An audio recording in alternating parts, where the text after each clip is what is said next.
Bonjour à tous et bienvenue dans l'émission Une vérité en 15 minutes. Nous recevons aujourd'hui l'évangéliste Yves Narcisse dans le thème « Qui t'a dit ?» Que Dieu vous bénisse, nous sommes dans la joie et nous allons aujourd'hui encore connaître une vérité que Dieu nous a réservée. Et pour cela, j'aimerais prier, demander à Dieu une sagesse pour essayer de relever cette chose merveilleuse qui va certainement encore changer notre conception des choses spirituelles. Le but, c'est de rentrer dans l'exactitude de la parole de Dieu et comprendre la vérité biblique. Et ça, c'est très, très important. C'est pourquoi nous acceptons de faire cette émission de 15 minutes. Et nous croyons que ce n'est pas lent et nous pouvons vraiment le suivre sans problème. Prions le Seigneur. Dieu, nous te bénissons, nous te rendons grâce encore une fois aujourd'hui pour ces moments merveilleux que tu nous accordes.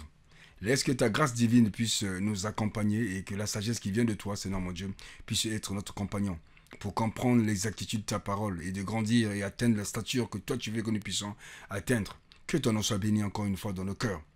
Ouvre notre cœur et que notre entendement spirituel puisse capter la vérité que tu veux nous dire aujourd'hui. Que ton nom soit béni encore une fois. Merci Seigneur. Au nom de Jésus-Christ, notre Seigneur de gloire, nous voulons te dire merci encore une fois. Amen. Amen. Et pour commencer, j'aimerais dire à notre bien-aimé, le frère David, de nous lire ce récit afin que nous puissions faire après le commentaire par rapport à ce que Dieu veut que nous puissions comprendre. Écoutons très bien. Nous allons lire dans Actes 16, versets 16 à 18, « Comme nous allions au lieu de prière, une servante qui avait un esprit de python et qui, en devinant procurer un grand profit à ses maîtres, vint au-devant de nous et se mit à nous livrer, Paul et nous. Elle criait, « Ces hommes sont les serviteurs du Dieu Très-Haut, et ils vous annoncent la voie du salut. » Elle fit cela pendant plusieurs jours. Paul, fatigué, se retourna et dit à l'esprit, « Je t'ordonne, au nom de Jésus-Christ, de sortir d'elle. » Et il sortit à l'heure même. Amen. Oh, c'est merveilleux cette parole merveilleuse que nous venons de lire. Merci, bien-aimé. Et ici, nous voyons que Paul et Silas étaient dans leur voyage missionnaire. Et ils arrivaient quelque part là où, dans une ville où elles ont eu à faire face à une femme qui était en train de prophétiser. Quelle était la prophétie? La prophétie disait, écoutez ces hommes, ce sont les envoyés du Très-Haut. Et ils vous annoncent le chemin d'avenir. Donc, on veut dire par là, le chemin du salut. Alléluia. Et cette femme-là, la Bible dit qu'elle a parlé, elle était derrière Paul et Silas et leurs compagnons, et elle était en train de prophétiser tous les jours. Amen. Et qu'est-ce qu'elle disait? Écoutez ces hommes, ce sont les envoyés du Très-Haut. Ils vous annoncent la voie du salut. Était-il vrai?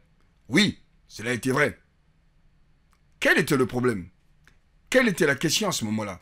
Pourquoi quelques jours, la Bible dit, après, Paul fut fatigué de ses prophéties, se retourna, fixa la dame et ordonna que ces esprits-là sortent d'elle. Et l'esprit sortit d'elle à l'instant même. Ah, voilà le problème. La prophétie était-il vraie? Oui, elle était vraie, parce que Paul était envoyé par le Dieu Très-Haut pour annoncer la voie du salut. Mais pourquoi Paul va ordonner à une femme qui fait des prophéties, qui dit des prophéties, qui dit les choses qui sont vraies, va ordonner à cet esprit-là de quitter la dame? Et l'esprit, exactement, sorti de la dame. Voici le problème. Qu'est-ce qui se passe? Voici la correction. La vérité était que la personne disait les choses qui étaient vraies, mais la source était mauvaise. Donc l'esprit qui donnait les informations à cette dame-là était une source négative, c'était une source diabolique. Sinon, Paul n'allait pas chasser cet esprit-là. Sinon, l'esprit n'allait pas quitter la dame. Parce que quand l'esprit quittait la dame, la prophétie, c'est ça. Voilà le problème. Donc, la prophétie était là, mais la source n'était pas bonne. Souvenez-vous, lorsque Dieu dit à Abraham, à Adam, « Qui t'a dit que tu es nu ?» Adam, était-il nu? Oui, il était nu. Mais qui lui avait donné l'information qu'il était maintenant nu? C'était ça le problème.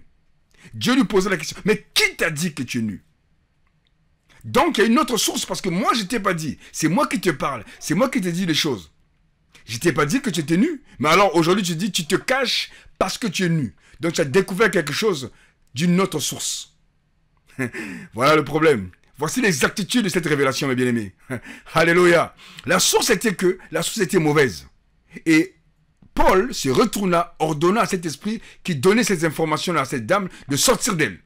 Pourquoi? C'est très simple.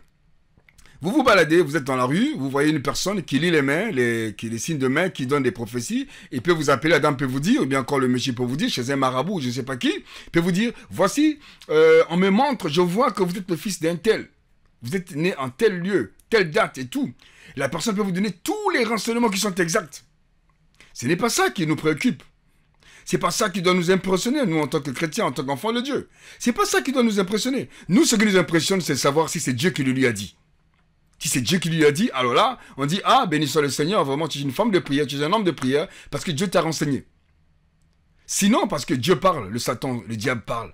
Le diable a des renseignements, comme Dieu nous donne aussi des renseignements concernant nos vies. Le diable a des démons. Les démons, c'est une grande armée. Satan a une grande armée des esprits de renseignement, et ces esprits-là peuvent rentrer en contact avec les esprits diaboliques de votre famille, par exemple, les sorciers de votre famille, en contact diabolique, ils peuvent donner à ces esprits-là les renseignements et ils peuvent vous dire des choses qui sont réelles. Mais ce n'est pas la vérité. La vérité vient de Dieu. Mais la réalité est sujet d'analyse. Les esprits mauvais peuvent analyser, regarder d'où vous venez, avoir les renseignements pour vous donner des renseignements pour vous impressionner. Mais Paul n'était pas impressionné par ce que disait la femme, au contraire. Paul était exaspéré, il s'est retourné et il ordonna à cet esprit de quitter cette dame. Et l'esprit a obéi. Voilà la vérité. Voici la correction, mes bien-aimés. Une prophétie ou bien encore un rêve. Ah oui, mon bien-aimé, tu sais, j'ai fait un rêve, j'ai vu que tu vas faire un accident demain. Ah bon? Bon. Je ne sais pas quel est l'avantage pour me dire que je vais faire un accident et que demain également je fais un accident. Non, non, non, non, non, Dieu ne fonctionne pas comme ça. Lorsque tu rêves quelque chose, tu fais un rêve et que tu reçois un message, si Dieu te le dit, c'est pour que tu puisses te mettre à prier afin que cette chose n'arrive pas à ce monsieur ou à cette dame. Dieu te donne des renseignements afin que tu sois capable d'éviter que cela arrive. Annoncer, ce n'est pas pour annoncer dans le sens d'avoir un gain ou bien de dire que non, moi quand je rêve, je dis des choses qui arrivent toujours. Non, ce n'est pas ça. Dieu ne se réjouit pas de faire venir les rêves exactement comme tu as rêvé. Non, Dieu fait en sorte que nous puissions éviter les choses négatives d'arriver. Voilà la vérité de Dieu. Il ne se réjouit pas comme les gens disent « Ah, moi quand je rêve, en tout cas, dès que je rêve, en tout cas, ça arrive. » Mais quel est le gain de Dieu? Que les choses arrivent toujours. Non. La source divine, la source de Dieu, c'est pour que le message que tu vas recevoir ne puisse pas arriver. Le mal ne puisse pas arriver. Le malheur ne puisse pas arriver. Voilà la vérité. Parce que nous avons deux sources de renseignement. Le diable parle, Dieu parle. Les démons parlent, les anges parlent. Alléluia. Voici la vérité, mes bien-aimés. Tout doit concourir au bien de ceux qui aiment Dieu. Tout ce que nous faisons soit pour la gloire de Dieu. Tout ce que nous faisons doit être pour la gloire de celui-là qui nous a envoyés. Alléluia. Cette dame était en train de recevoir les renseignements qui ne venaient pas de Dieu. Ça venait du diable. Et elle voulait profiter de cela pour avoir des gains. La Bible dit à la suite, quand vous voyez, que les maîtres qui l'ont envoyé étaient énervés parce qu'ils avaient vu que l'esprit qu'ils avaient mis dans cette femme-là l'avait quitté. Parce que après le départ de Paul, c'était difficile pour eux de continuer à faire des prophéties par cette dame afin de puisse avoir encore plus de clients. Le but, c'était avoir les clients. Le but, c'était avoir la confiance. Alléluia. Voici le problème. Que Dieu vous bénisse, mes bien-aimés. Je suis dans la joie parce que je crois que vous avez compris le message que nous avons réservé aujourd'hui. Le but, c'était d'avoir les clients pour cette dame. Et lorsque l'esprit a quitté cette dame, et les clients étaient partis également. Alléluia. Que Dieu vous bénisse. Voici le peu que nous avons réservé aujourd'hui. Que Dieu nous garde encore et nous allons retrouver prochainement. Que le nom de celui-là qui nous a envoyé soit élevé encore. Au nom de Jésus-Christ, j'ai prié ainsi. Amen.